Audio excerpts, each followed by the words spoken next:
Hello, in the mo ka video tu minang sakse la like de comment de subscribe de milo pek sakse wang kalom lu tu ko. Hey boin chu Aizawl la ka no mo. I kan va bazar nga door mun ku mun level chu kal kan bu mo. I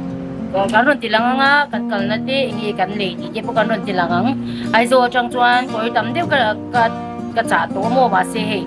Kala pangin thung vel kala du bok sia kha kan va endoni chu hey tu na hian kan thlen na kan om me ka wa lo lu me mai zo chu chang phai ne nin khau bok sia mo karon tilang lo ka ngo hey kan thlen na changa pi wania mo am noi ta pa yang ini ya ole voina ka outfit tu chu hei hinia kabuna Aizawl chu lum hle ma se hei I but chu kabum ve tho mo kai jom poi ka tilawa tia hinia hei outfit ya hinia kan va chwa nga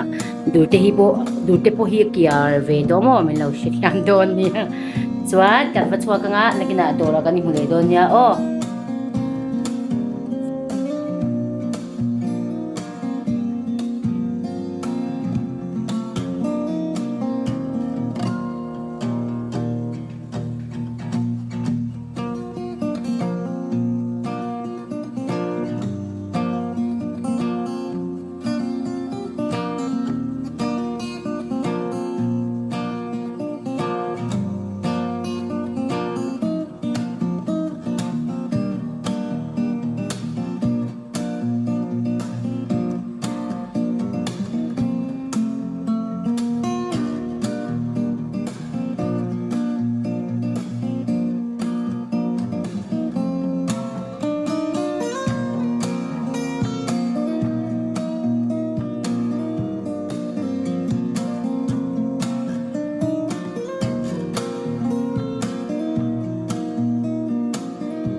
ole boy tlem te ke in kan kal do na mo he motor park na rem lo bok si Aizawl hi chu mo he tong achunga bridge khan kan nakal me ka lum si por hak te ne nian mo dur kia bok si ne mo nakina dur kan thlen mo kan la leng o mi tam sia ka sak teu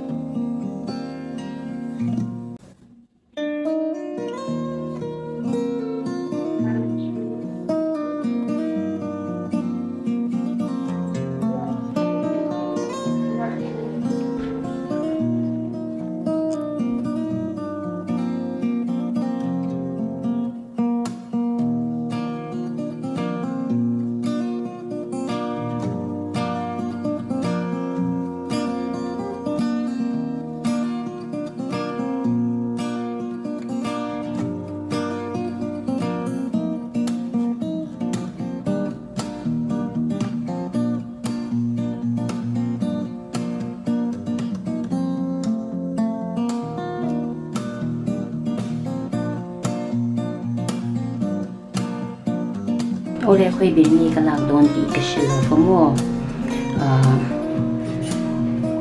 ka shelo ma si champhai ko om chung chuan Christine vi bula athum lai ka lo le to a pan hi hila ka tum mo pan hi hila ka tum ha chuan he Mizo a rini bula ka makala ka tura ka shelo pan hi ka lo ne ka chan chu ka lo le tam ka le to tu ka mo yang ini mai boleh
Mày thấu mình em san mình nghề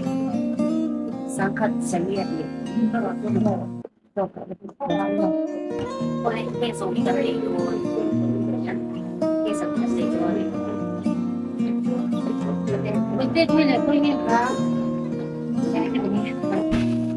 cái ethnic warehouse ở trong thành phố đó nó anh xin cái đồ quân hoa nó đồ quân hoa nó đang đồ đang cần na đang cái này đang làm itu kan masih mendengarkan apa itu ni one beat dan keren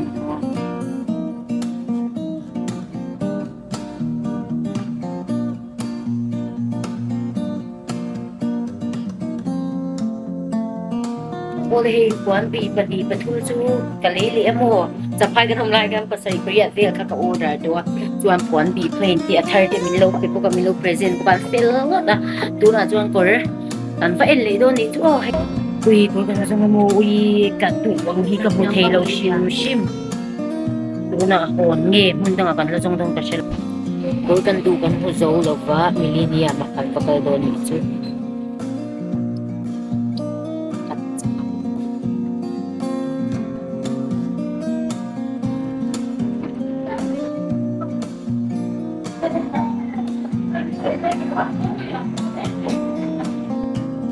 oh tu na Millennium Center ka nom me ka he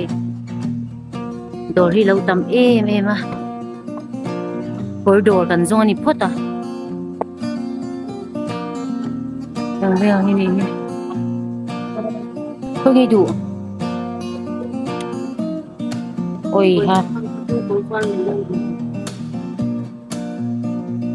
Millennium Center apa yang ka corridor ka tu ba mun tanga kam fa kal le do ni tu kan tu ai to si ka chao to si mo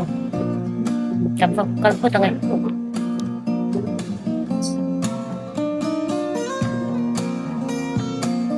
apin hey thei grape le do ni he ta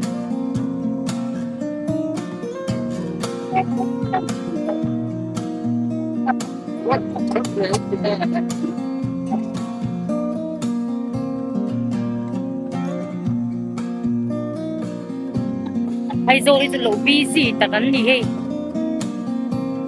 apin atu nuwa puan hi lang lama ka ko tu tan le don boleh kan ka ko tu ka chao tu ko mo kan hotel ka thlen na karon review dit mo nya boleh he kan hotel kan thling cha kan chao tu ka chao ko kan le lo mo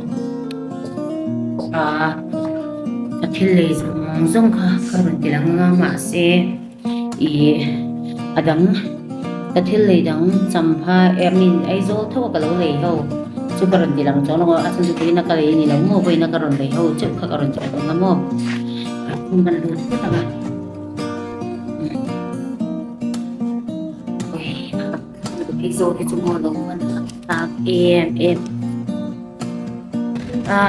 ka thilei zong kan pro lo ka ngai o cô đây hiện cần thanh tố mùa hay cắn trao lúc tôi có mà sẽ với cần cái lấy giống trong cái thì làm phép đơn nhỉ cái thì làm phép đơn nhỉ nhìn đằng cô Aizawl cái lâu lấy thấu thì tầm tiêu cái này mà sẽ cái điều cái chỗ cái thì làm lâu á chân tôi với nó cái lấy nhỉ lâu phá khăn mò thì hay cái lấy á Tuan hay cái lấy buka Tuan ini cina kan ibu tahu buka nggak Hey kali buka, hey kali buka, hey kali buka, hey kali buka, hey puta kali buka mo, hey kali buka, so hey clean, hi atau orang beg, puta kali ni kan tam tu kali tu bukan siang mo. Suara ibu ini ya, mandi dulu. Oh, sabun bukan ibu ni, nudu itu tu ni kan leha. Hei kau bukan leha, bukan mo.